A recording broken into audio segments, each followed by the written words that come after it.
I was making this video clip for a ending.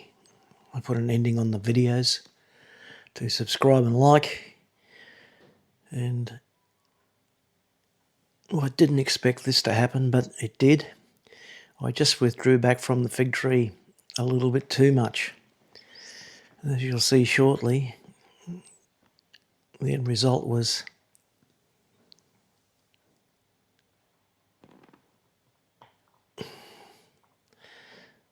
lots of close-ups of green leaves. Interesting. Well, this was the one that was taken before, and it's the one I'll use in the short at the end of the videos. It just shows the magnificent Moreton Bay fig tree in our front yard. The road comes down around past the mango trees and then up alongside the fig tree in the old house to the new house. We've been here 10 years this month, and that fig tree hasn't grown that much, I can assure you. Its branches have probably got a little bit heavier.